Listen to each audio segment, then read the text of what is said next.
Silent Separation by Guman, Chapter 7.2 Arm's Length.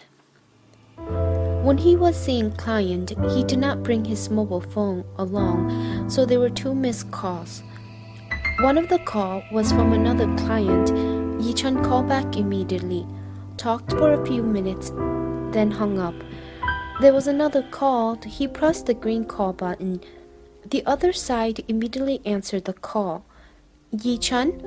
What's the matter? His voice was a bit cold. Nothing.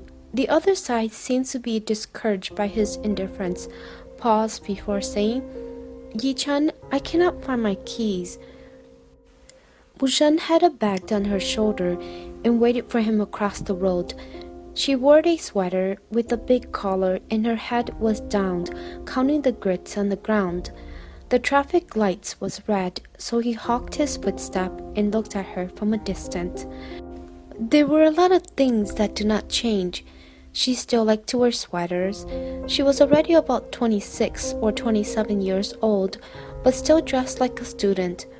When waiting for people, she still liked to count the numbers of grits on the ground. At that time, he always made her wait. One time, she waited for a long time and lost her temper at him. I have already counted to 999. Now you only come? Next time, if I count to 1,000, I will no longer bother with you. As a result, once again, he was asked to go to a meeting at the last minute. After the lengthy meeting finally finished, he rushed there. Unexpectedly, she was still there. This time, she waited until she no longer had any temper. She merely looked at him full of grievance and said, Yichen, I have counted many 999s. In these 7 years, how many times had he counted to 999? It was not that he never thought about giving up, but he just could not make himself count to 1,000. He hurriedly walked along the sidewalk and did not know when a chubby foreigner walked up to Mosheng, beaming and talking about something to her. Yichen slowed down his footstep, slowly approached them, and vaguely heard the foreigner said, Your spoken English is perfect. Thanks, I've been living in the US for 7 years. She spoke very fluent English easily without much thinking, like it was her native language. Yichen unconsciously clenched his hand in his pocket. Coincidentally, when she turned her head, she saw him and smiled at him. Then she spoke to the foreigner. My husband's coming. Maybe he knows how to get there. She asked him, Yichen, do you know how to get to X and X Road? He nodded and told the foreigner directly. That chubby foreigner kept thanking him before walking away.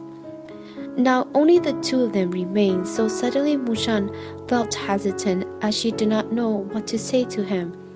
Hence it was Yichen who spoke up. Where are your keys? I probably lost them. She lowered her head uneasily and avoided looking into his eyes. Or I did not bring them with me this morning. Yichen's sharp eyes looked at her unnatural expression, and he did not know what kind of feelings was slowly raising in his heart. If he did not notice a guilty conscience, he was really waste as a lawyer. Miss Zhao, if you committed any crimes later, it would be best for you to remain silent, or you would certainly reveal the whole truth in a few words. Come on. Suddenly, he took a step forward and walked in front, trying to suppress the secret happiness in his heart. She had called him my husband to the foreigner. Where are we going? Mosheng chased after him from behind and asked. That direction was not the way back to his home. To eat. To eat? Mosheng had to run to catch up with his fast pace. Can we go home to eat? There is still time, so we can go to the supermarket to buy groceries first. When did she learn to cook? And for whom? Yichen soured, and his voice suddenly became colder by 10 degrees. No need. Okay, no need. But could you not walk so fast? Yichen, please slow down. Mosheng said that slightly out of breath, and her hand naturally pulled his sleeve. She did not realize that such action was very intimate. Suddenly, Yichen's heart beat rapidly. When he lowered his head, he saw her fair fingers sinking into his iron-gray suit sleeve. He did not say anything but slowed down. They turned right and left and finally entered a very ordinary small restaurant in a small alley. Mosheng carelessly looked around the small shop but could not see anything special. Anyhow, often the more remarkable a place, the more likely there would be delicious food. Yichen brought her all the way here, so it must certainly be good. The boss came and greeted them warmly. "Mr. He, long time no see." Mosheng was very surprised that he spoke Wise City dialogue. "Quite busy lately," Yichen replied back in the same dialogue. The boss looked curiously at Mosheng. "Mr. He, is this young lady your girlfriend? This is the first time I've seen you bring your girlfriend along. Very beautiful." Yichen smiled. "This is my wife." "Wife? Mr. He is already married?" The boss shouted and exclaimed twice, then turned to Mosheng and said, "Mrs. He, you are so fortunate to marry a person like Mr. He." "Mrs. He, where do you come from?" "I'm also from Wise City." Mosheng could understand but could not speak the dialect because her mother came from another city, so the family spoke Mandarin at home. While chattingly, the boss handed out the menu. Yichen motioned Mosheng to order the dish, so she flipped through the menu. She noticed that the shop's signature dish include bamboo shoots such as bamboo shoots chicken, fresh bamboo shoots shredded pork, fresh bamboo shoots fried sauerkraut. This was not surprising because Wise City produced bamboo shoots, and it was the season now. She loved to eat bamboo shoots, but better not order them. After she ticked the dish on the list, she handed it to the boss. He looked at it and complained surprisingly, "Mrs. He, since you are also from Wise City, why don't you eat bamboo shoots?" Would not eating bamboo shoots be very strange? Yichen did not eat them. Previously, when they had meals together, he always said that the bamboo shoots had a strange taste, so no matter how she tried to trick him, he always refused to eat even one bit.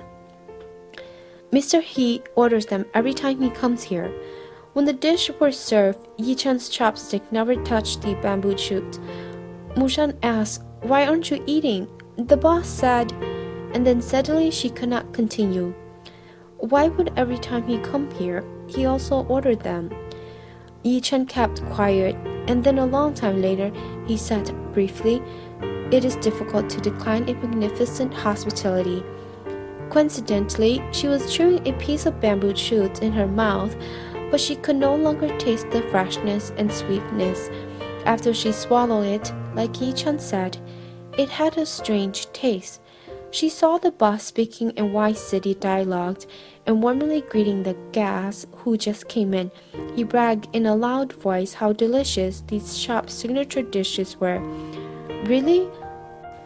Difficult to decline a magnificent hospitality? "Aren't you going home?"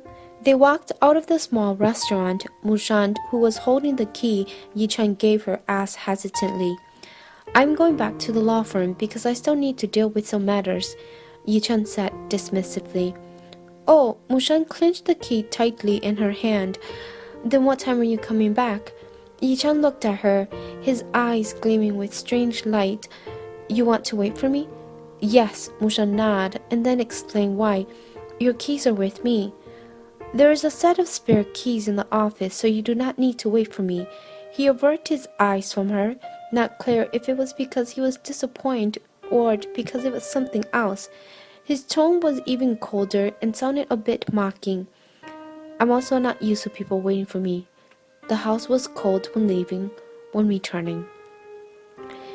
It was 11 o'clock again. After opening the door, Yichen hurriedly pressed on the switch button on the wall, but when he was about to press it, he stopped.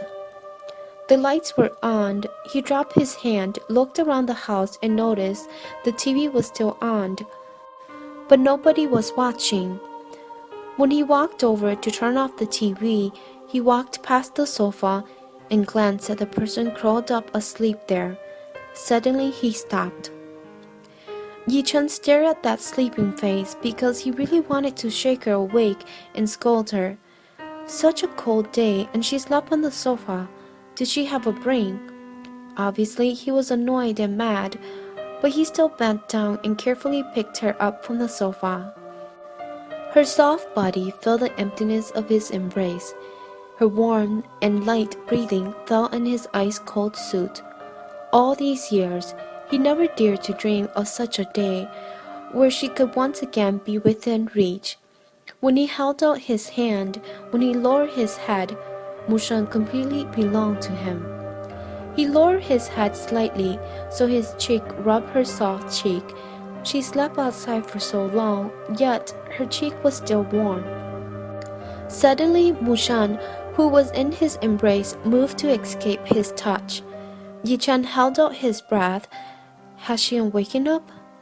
Actually, she found a more comfortable position by burying her head in his arm. She was asleep even more soundly, completely unaware that someone's heart was fluttering wildly because of her very small movement. Yichen sighed in his heart.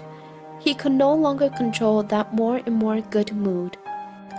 He opened the bedroom door and put her on the bed. She was wearing a button-up wool sweater outside her nightgown.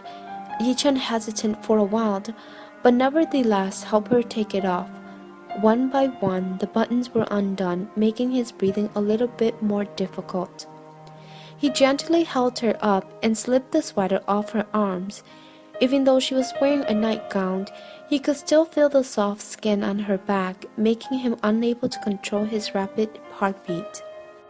Yichen pulled the quilt to help her to cover properly, quickly got up and walked out. If he stayed any longer, he could not guarantee he would not use a certain method to wake her up. After Yichen washed in the bedroom, he headed to the guest room. When he walked past the master bedroom, he suddenly stopped in his track. Suddenly, he remembered something, so he opened the door and looked at the direction of the bed. Sure enough, only half of the quilt was on her body, whereas the other half was dangling on the ground and one of her foot openly exposed. Merely more than 10 minutes, she was able to sleep in such a way.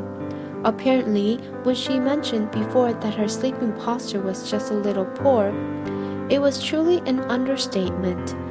He knew her sleeping posture was poor due to the only winter they spent together. Mosheng repeatedly caught a cold. In 2 months' time, she actually caught a cold 5 times. When he asked her the reason, initially she refused to say. Afterward, she said in embarrassment, "My sleeping posture at night is a little poor. It's just a little poor, only as I always kicked away the quilt.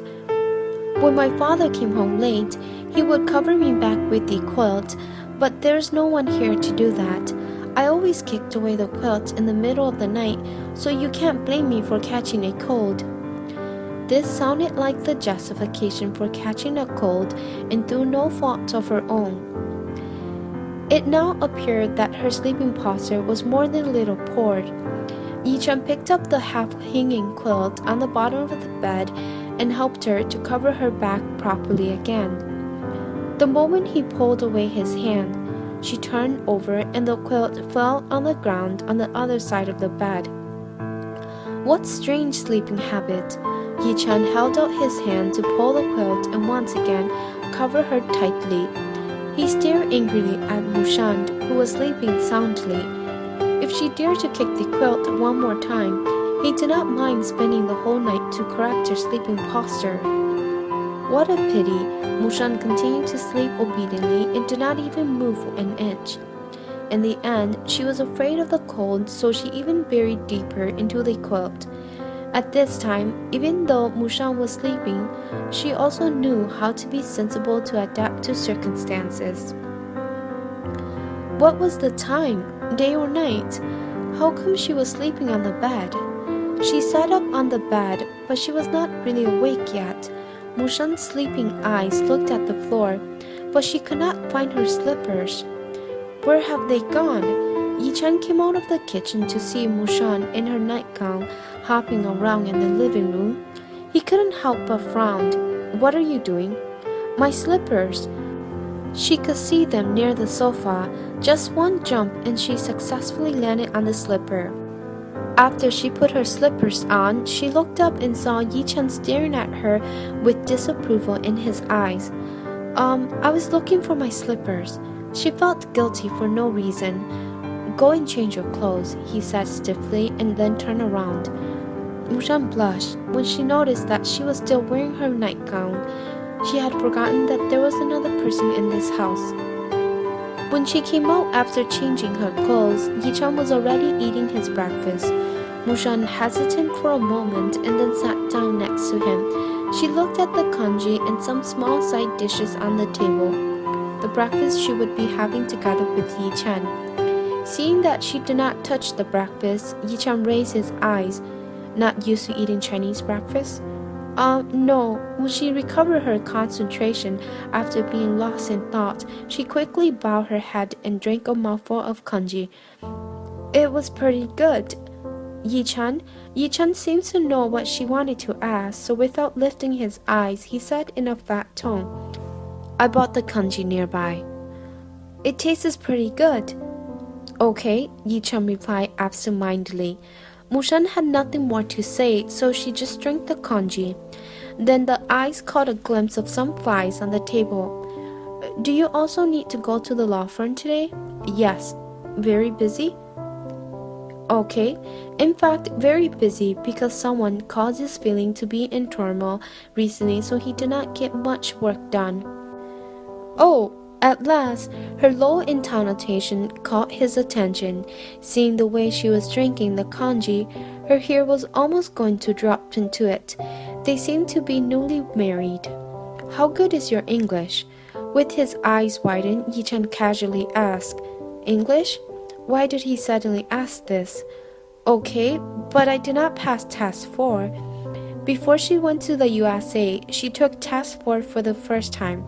Her glorious achievement, 59. She had the nerve to mention it. Come with me, Yichen said.